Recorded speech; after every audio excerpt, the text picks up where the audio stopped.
This is the book of 2nd Ezra, the 8th chapter, verse 4 and 5. So answered I and said, Swallow then down, O my soul, understanding, and devour wisdom. For thou hast agreed to give ear and art willing to prophesy.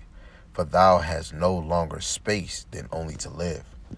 I want to give all praises, glory, and honor to Yahawah, Ba'ashem, Yahawashi, Ba'ashem Rakakwadash. Double honors to the elder apostles and the elders of Great Millstone who rule well and teach well through the Spirit. Almighty Shalom to the hopeful elect in the same Spirit, teaching His word and believing His word. Lord willing that you all continue in sound doctrine and in the same Spirit. And Shalom to the Akwath, believers of His faith and His truth. Lord willing that you continue to pursue your lot, being a loving and silent and virtuous wife. And Lord willing the Most have mercy on the other brothers and sisters that is not in the faith. Today we're going to go into eating the roll, right? And eating the roll is synonymous with eating the words of Yahawah Ba'ashem Yahawashi, right? Because you're going to see it, even when you go into the NLT, it would say scroll, right?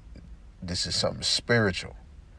And before a prophet is teaching, he has to eat the words of Yahawah Ba'ashem Yahawashi, like Yahawashi said in Luke 4:4, Matthew 4:4, right? We don't live by bread alone, but we live by every word that proceedeth out of the mouth of Yahawah Ba'ashem Yahawashi. So first, speaking to you men that might have the ability of teaching, before you teach, you want to eat the roll. This is even why the Lord will set up prophets or teachers before you or with you to sharpen you up so that you're teaching sound doctrine and bringing forth 100% truth, regardless if you accept it or not. Now, we're set up to go teach the rebellious nation, which is the children of Israel. When you go into Ezekiel, the 3rd chapter, in verse 6, it will even tell you that if the Lord has sent Ezekiel to the other nations, they would have hearkened unto Ezekiel and actually heard the words of the Lord. But, the rebellious nation of Israel is not going to hear Ezekiel, and they're not even hearing Yahawah Ba'ashem Yahawashi. But the Lord has mercy and love and a different intimate relationship with the children of Israel. So we have to give all praise to Yahawah Ba'ashem Yahawashi because He set us up with the men of the Lord that are going to be diligent and sincere. So for you brothers that are diligent and sincere, that have that talent, continue to, make the best of your talent. Now, let's go to Ezekiel, the 2nd chapter, in verse 7, in the KJV. It says, And thou shalt speak my words unto them, whether they will hear or whether they will forbear. For they are most rebellious. But thou, son of man, hear what I say unto thee. Be not thou rebellious like that rebellious house. Open thy mouth and eat that I give thee, right? Because the rebellious house, Israel, is not going to eat. But now, if we really look in these scriptures, only the elect is going to obtain that salvation on this side. So the elect is going to consider. But the 2/3 are not going to consider. Isaiah 1 and 3.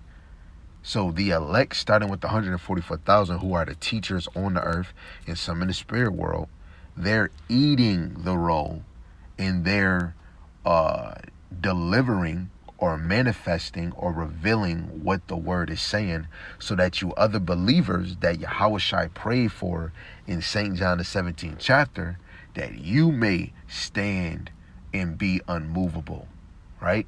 Be stand fast. And even those that come, like, I'm looking at Apostle Tahar. He came in, he been in this thing for 40 years. The Lord allowed him to go through that little bitter, go through the beginning stage, right? And have leaders over him. And he sharpened up, and look at how the truth blossomed, because it was really because of Yahawah Ba'ashem Yahawashi, right? The Heavenly Father have given that book to Yahawashi because he was the only one to open up those seals, like he told Daniel, seal the book, right? The roll is open to us now. and were able to consume it. Verse 9. And when I looked, and behold, an hand was sent unto me, and lo, a roll of a book was therein. And he spread it before me, and it was written within and without. And there was written therein limitation and mourning and woe. Right? This is that book. Let's go to Ezekiel chapter 3, verse 1 to 3, which is really going into eating the roll. It says, moreover, he said unto me, Son of man, eat that thou findest, eat this roll, and go speak unto the house of Israel. So I opened my mouth, and he caused me to eat that roll. And he said unto me, Son of man, cause thy belly to eat, and fill thy bowels with this roll that I give thee. Then did I eat it, and it was in my mouth as sweet as honey. Right? So I'm about to read in the NLT, but when you look at that word, eat, it keeps saying eat the roll. Eating is going with taking Yahawah's word before speaking, taking it in, consuming it. And we know in St. John 1, the word became flesh. So you're eating Yahawashi because he's the volume of the book. He is the word, right?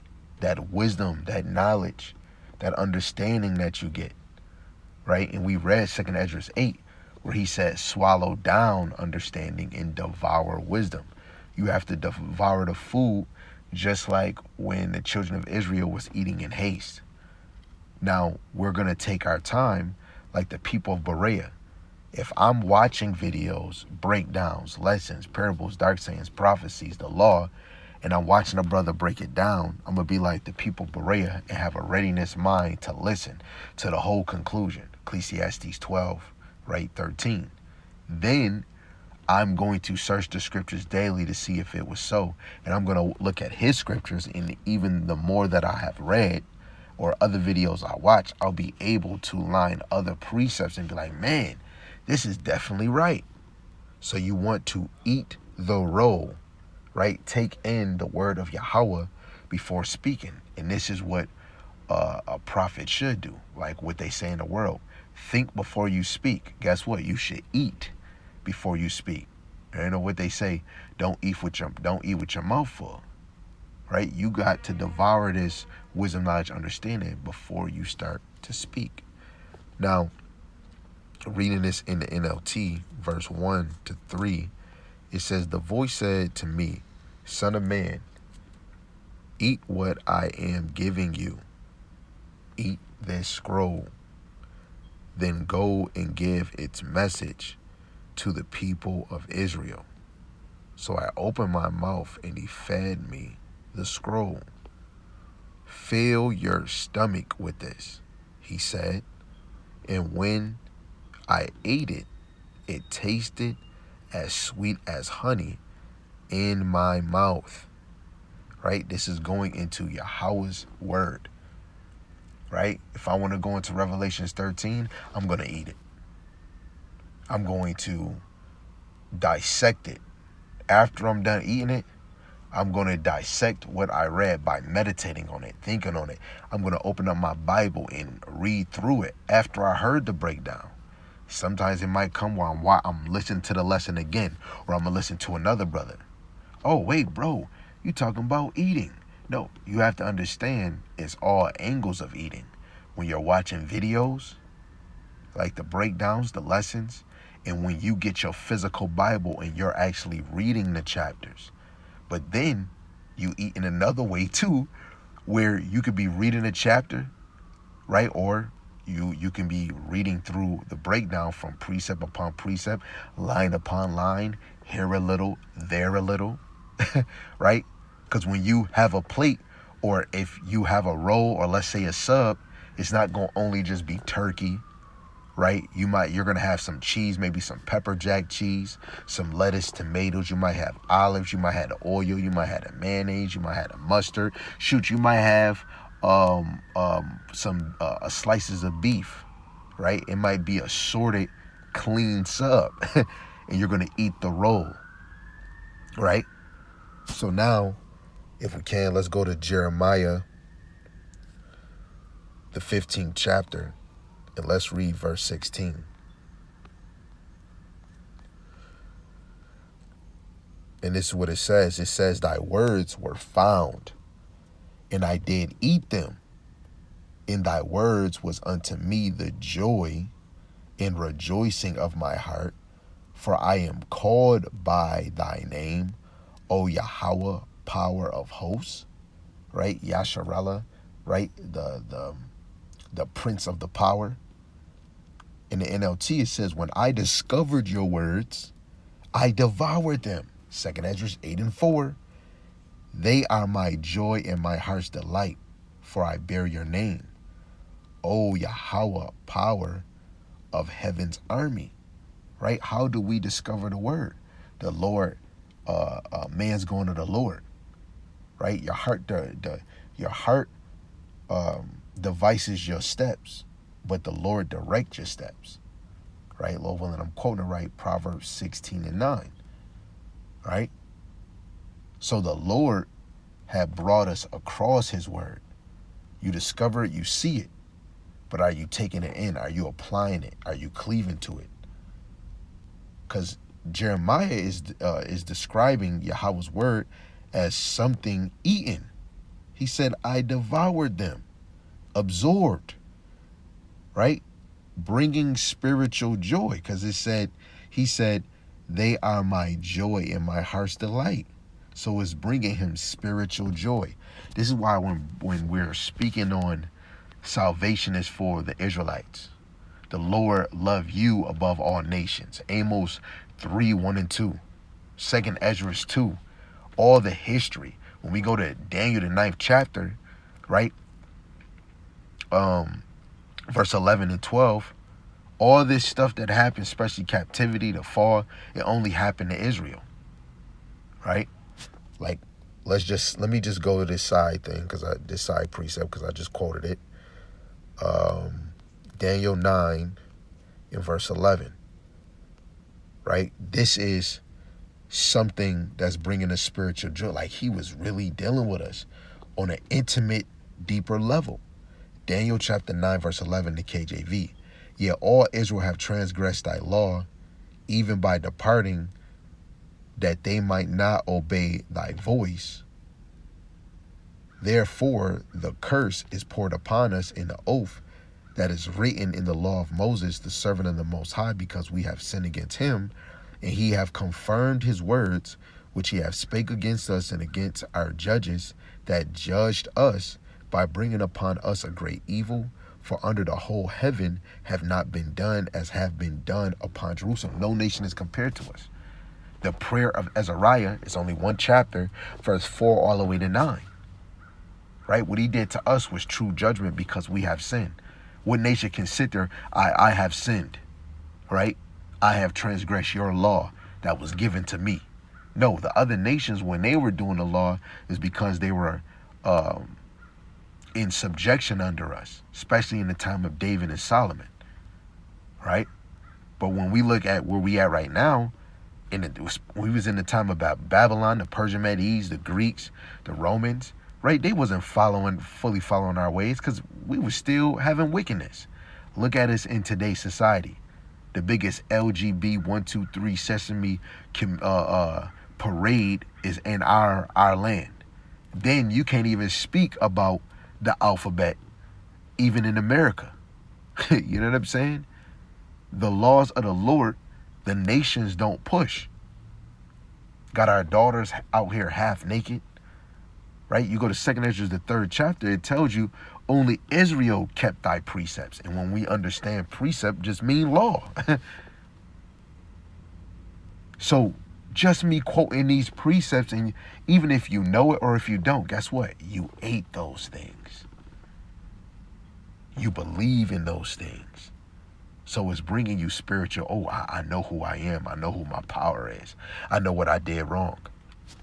Let's go to another one. The same thing was said in the future, even to John the Revelator. This is Revelations, the 10th chapter, And I think, do I want to start a little up? I'm going to start at verse 7. It says, "But in the days of the voice of the seventh angel, when he shall begin to sound, the mystery of the Most High should be finished, as he hath declared to his servants the prophets. In the voice which I heard from heaven spake unto me again, and said, Go and take the little book, which is open in the hand of the angel which standeth upon the sea and upon the earth. And I went unto the angel and said unto him, Give me the little book. And he said unto me, Take it and eat it up, and it shall make thy belly bitter, but it shall be in thy mouth sweet as honey." The same what we just read in Ezekiel 3, sweet as honey.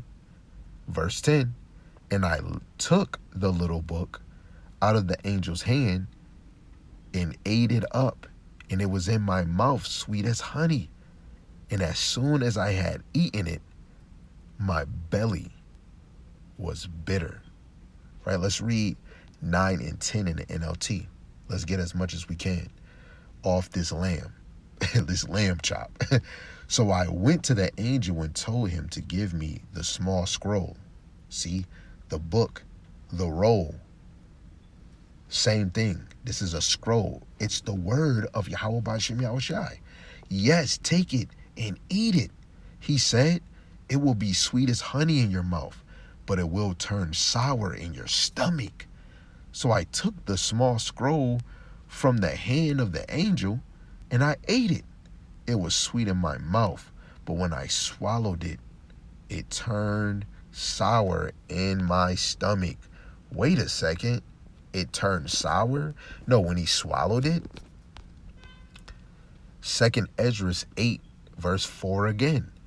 "So answered I and said, Swallow then down, O my soul, understanding, and devour wisdom." So he's even eating, especially everything Ezra was seeing, that the angel, that Yahawah was allowing him to see, he has to eat it all up. And now we have it in the scriptures. "For thou hast agreed to give ear and art willing to prophesy, for thou hast no longer space than only to live." Right? The prophet's duty is to live for Yahawah Yahawashi. Right? 2 Peter chapter 1, verse 19 to 21.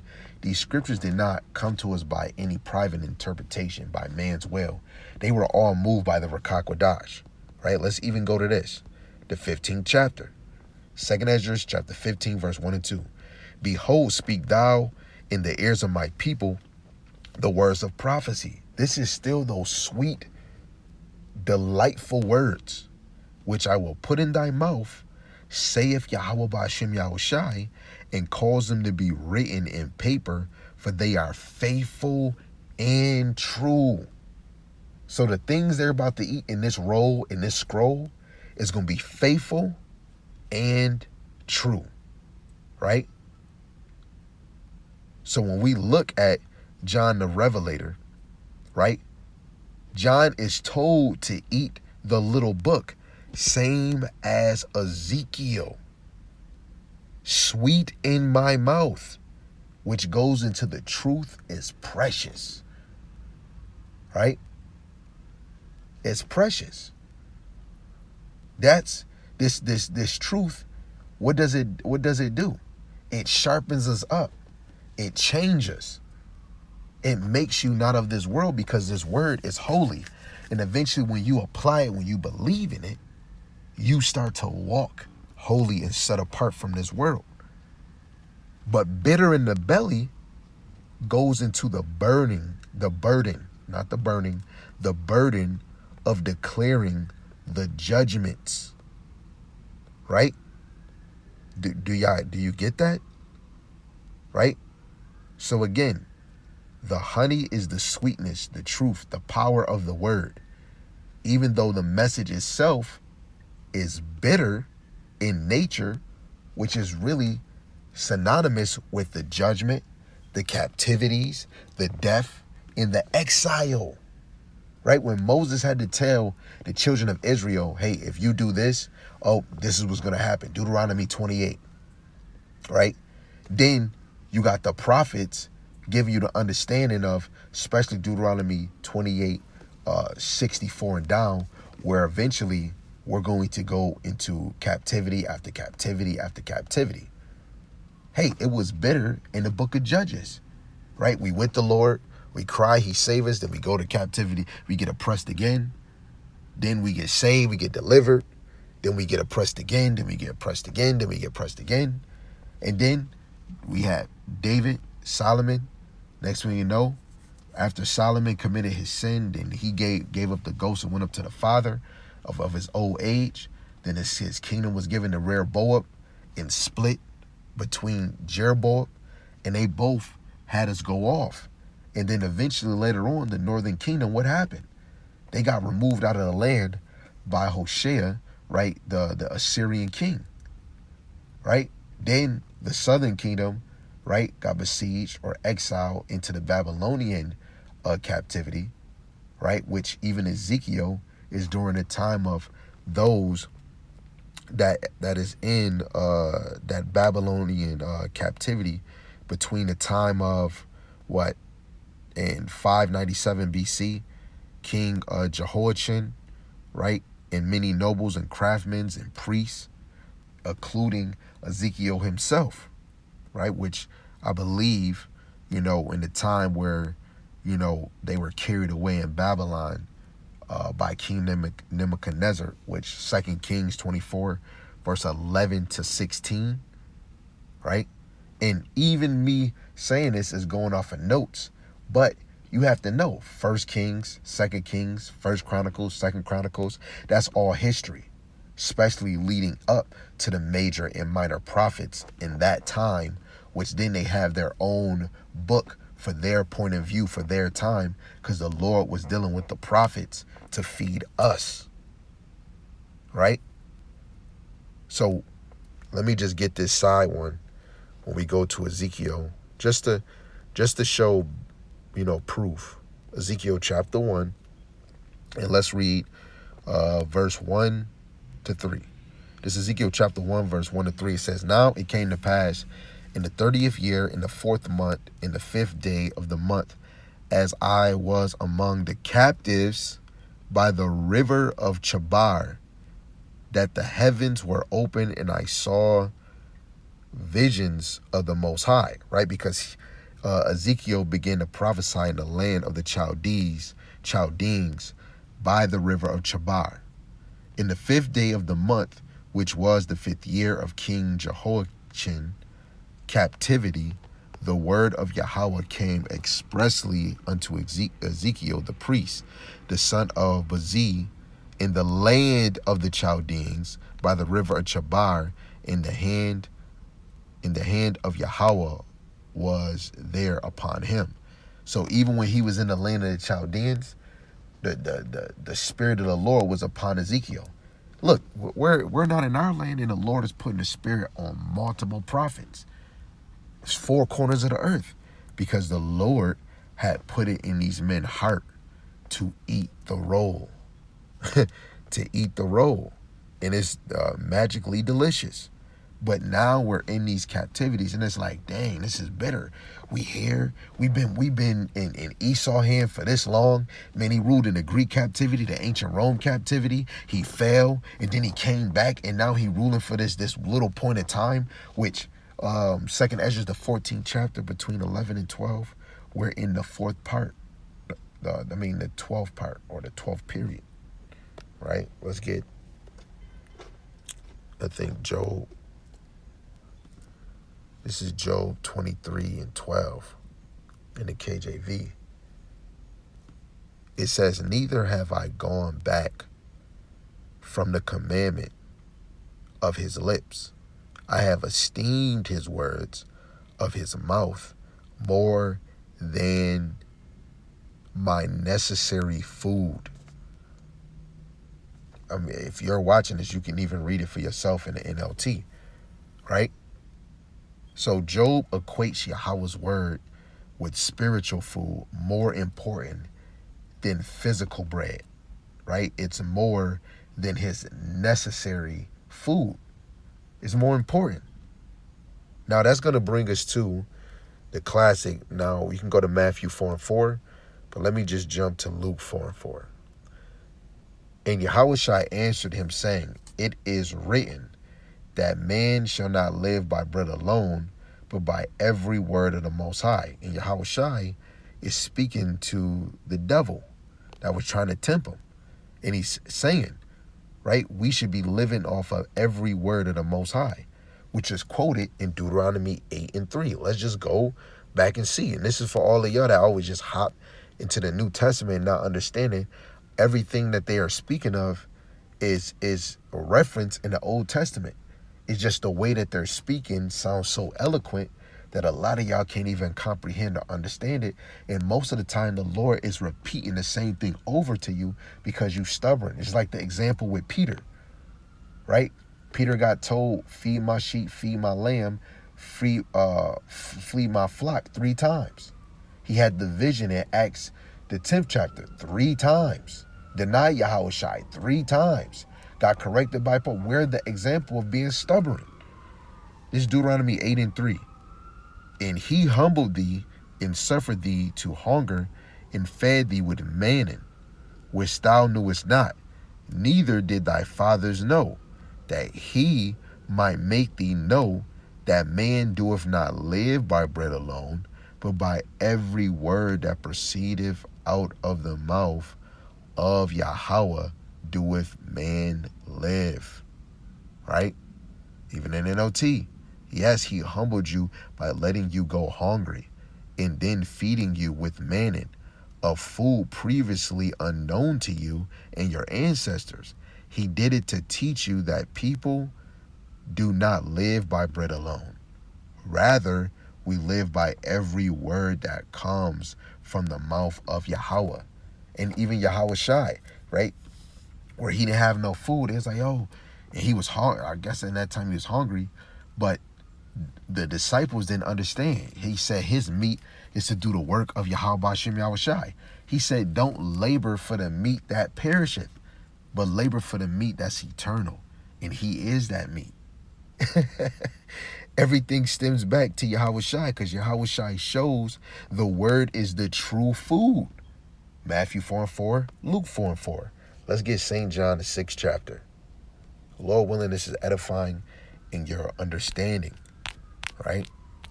Got to eat that roll. And this is a continuous thing until Yahawashi returns.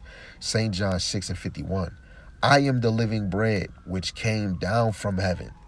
If any man eat of this bread, he shall live forever. And the bread that I will give is my flesh, which I will give for the life of the world. He already answered you. And we already see synonymous when we do the Passover. The unleavened bread was his flesh. And the lamb that we see in Passover, that was the sacrifice. And that was him. Because we were bought with a ransom, right? Which I will give for the life of the world. What world? St. John 3:16, Hebrews chapter 1, verse 1 and 2. Because there's many worlds. So what world did he die for in St. John 3:16? When you go back up to the first verse, it's already right there. You have to have the understanding. He's speaking to Nicodemus, a ruler of the Jews, which is synonymous with just Israelites, right? The southern kingdom are Israelites. They're just called Jews, right? Really short for Judah, right? But who is, right, the southern kingdom, right? Judah, Benjamin, and Levi. But it's other Israelites, right? So when Ezekiel ate the scroll, or when he ate the roll, it was symbolic or symbolizing what all the prophets and the prophets of today must do. The prophets is not done away with. People come in a oh, you think you're a prophet? No, ain't no prophet. Why would anybody be calling themselves a pastor or a teacher? Even though that's in the scriptures. The men of the Lord, from the apostles, the prophets, the evangelists, the teachers, they're back on their lot. Because if you go back to Revelations 10, John the Revelator was going to come back and prophesy to nations, tongues, and people. The Revelations, that's all coming from when John the Revelator was in the prison of Patmos. He was about, 90 years old. So he's going to come out after getting boiled in oil, die a peaceful death. But in between that time of him getting free from Patmos, he was preaching? No, because after Rome fell, technically, right, or after the temple fell, which is 70 AD, it was a falling away. 2 Thessalonians, the 2nd chapter, verse 3. It was a falling away. In the end part of that verse, the man of sin is going to be revealed or manifested. And that's going to be in this time after the 350 years were up, which that happened in this time. The truth been out here for 56 years. So what happened before 56 years? Israel was in a dead state. But now for 56 years, the men, right, that are the teachers and the other men that's in this thing, right, the women, and even some of you children, you have been eating the wisdom, knowledge, and understanding, right? So we must consume Yahawah's word as food and let it fill us up and then declare it, right? Now, everybody is not going to declare it and reveal it as much as probably the top men of the Lord, the 144,000, the true prophets. But guess what? You're going to have women declaring it, how they act, their behavior, when they come around certain women, when they're around family, the way that their behavior changed. Because eventually a family member through the Spirit, hey, why you don't come around? Hey, why you don't do this? Hey, look, man, we Hebrew Israelites, and the Lord said what we can do and what we can't do. I can't be defiling myself. I got to be covered. Oh, I got a husband, or I want a husband. Like, this is my man's. As soon as I get a husband, I'm his possession. So if I want a husband, these should be covered. Because if I'm calling myself a dime, which most women on this side do, right, or a bad or a beautiful woman, I should be covered like gold, diamonds, pearls, rubies, sapphire, stones, right? The wisdom, knowledge, and understanding, when you devour it, is going to make you think different, walk different, and just change. I want to give all praises, glory, and honor to Yahawah, by Hashem Yahawashi, by Hashem Rakakwadash. Lord willing, this is edifying. Double honors to the elder apostles and the elders of Great Millstone who rule well and teach well through the Spirit. A mighty shalom to the hopeful elect in the same Spirit. Lord willing, y'all all continue in sound doctrine in the same Spirit. Shalom to the Akwath, believers of his faith and his truth. Lord willing, you continue to pursue your lot, being a loving and silent and virtuous wife. And Lord willing, the Most have mercy on the other brothers and sisters that is not in the faith. Shalom, shalom, abba, ball.